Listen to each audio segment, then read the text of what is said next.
Halo teman-teman, kembali di channel Warga Nusantara, channel yang akan membahas terkait pemindahan dan pembangunan ibu kota Nusantara.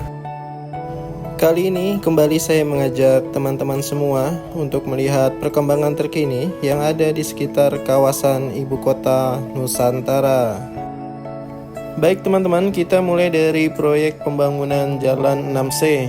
Jadi Jalan 6C ini teman-teman, untuk lokasinya berada di kawasan inti pusat pemerintahan Ibu Kota Nusantara di zona 1B ya. Nah teman-teman, jalan seksi 6C ini merupakan bagian dari rencana konektivitas untuk menuju ke kawasan inti pusat pemerintahan Ibu Kota Nusantara. Jadi jalannya dimulai dari Simpang 3 ICI, lalu ke Simpang 1B, dan terakhir di Sumbu Kebangsaan sisi timur. Dan untuk konstruksinya teman-teman, ini dilaksanakan oleh PT PP, Waskita, dan Yasa dengan sistem KSO ya. Dan sebagai informasi teman-teman, jadi rencana konektivitas untuk menuju ke KIPP Ibu Kota Nusantara ini rinciannya adalah pertama ada jalan tol seksi 1 Bandara Sepinggan ke jalan tol Balikpapan Samarinda. Lalu yang kedua ada jalan tol IKN seksi 3A segmen Karangjuang dan KKT Karyangau. Berikutnya ada jalan tol IKN seksi 3B segmen KKT Karyangau sampai Simpang Tepadung. Berikutnya ada jalan tol IKN seksi 5A segmen Simpang Tempadung sampai Jembatan Pulau Balang.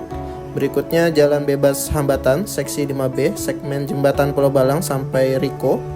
Dan berikutnya jalan bebas hambatan seksi 6A segmen Riko rencana Outer Ring Road Ibu Kota Nusantara.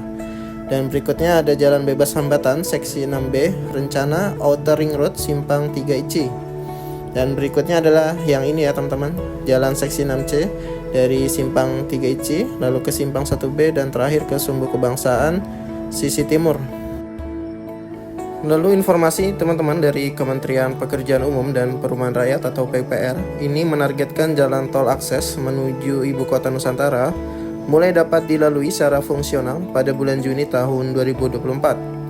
Ketua Satuan Tugas atau Kasatgas Pelaksanaan Pembangunan Infrastruktur Ibu Kota Nusantara, Bapak Danis Hidayat Sumadilaga, mengatakan bahwa nantinya tol akses IKN akan terkoneksi dengan jalan tol Balikpapan Samarinda mulai Juni.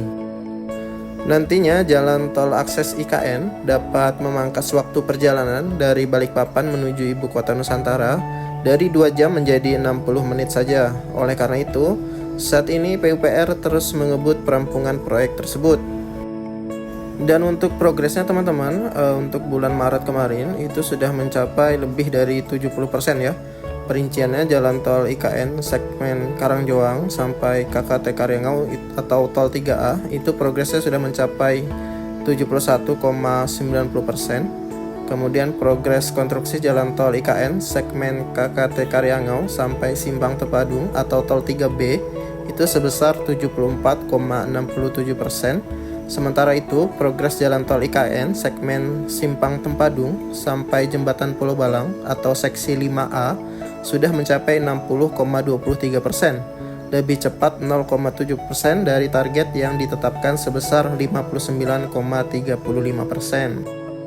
Dan Bapak Danis memberi catatan ya teman-teman, khusus untuk seksi 6A segmen Riko sampai rencana Outer Ring Road Ibu Kota Nusantara dan seksi 6B segmen rencana Outer Ring Road IKN sampai Simpang 3 ICI masih terkendala masalah pembebasan lahan. Jadi Bapak Danis mengatakan dari Karyangau nanti tembus sampai ke arah nanti Jembatan Pulau Balang atau seksi 5A. Tapi mungkin pada bagian ujung kita harus melalui jalan nasional dulu karena masih terdapat masalah pembebasan lahan di tol IKN seksi 6A dan 6B itu. Lalu teman-teman, Balai Besar Pelaksanaan Jalan Nasional atau BBPJN ini memperkirakan 1.500 undangan upacara 17-an di Ibu Kota Nusantara. Salah satu yang menjadi perhatian saat ini adalah akses alternatif menuju lokasi upacara di kawasan inti pusat pemerintahan Ibu Kota Nusantara. Upacara peringatan hari ulang tahun ke-79 kemerdekaan Republik Indonesia pada 17 Agustus nanti yang akan dilaksanakan di Ibu Kota Nusantara ini tinggal 5 bulan lagi teman-teman. Jadi sejauh ini Kementerian Pekerjaan Umum dan Perumahan Rakyat atau PUPR menyiapkan 2 akses bagi masyarakat dari Balikpapan yakni jalan nasional maupun jalan tol.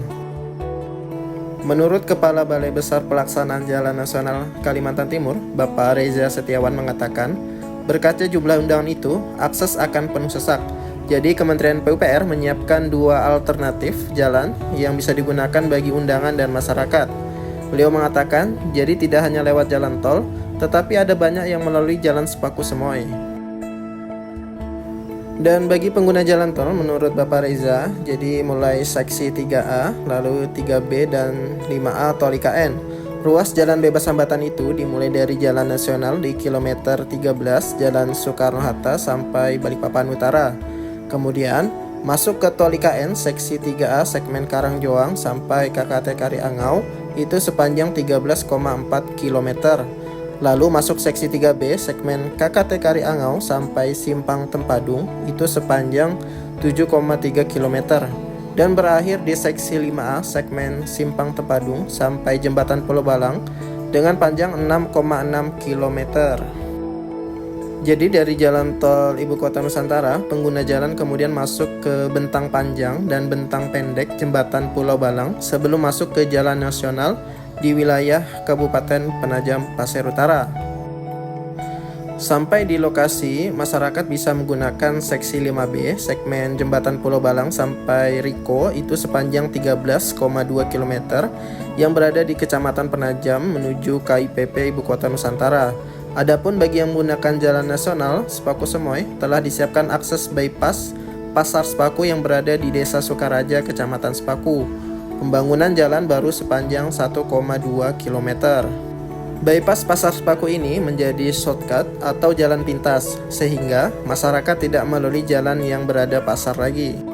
Dan tepat di bawah kita ini teman-teman, masih bagian dari pembangunan jalan seksi 6C ya.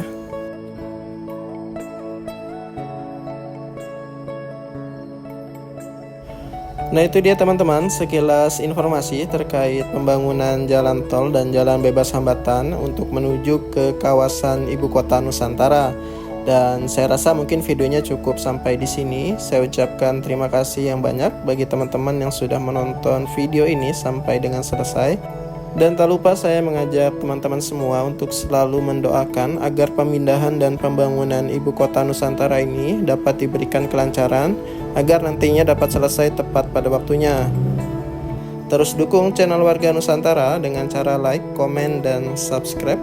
Sampai jumpa di video Warga Nusantara berikutnya dan saya ucapkan salam Nusantara.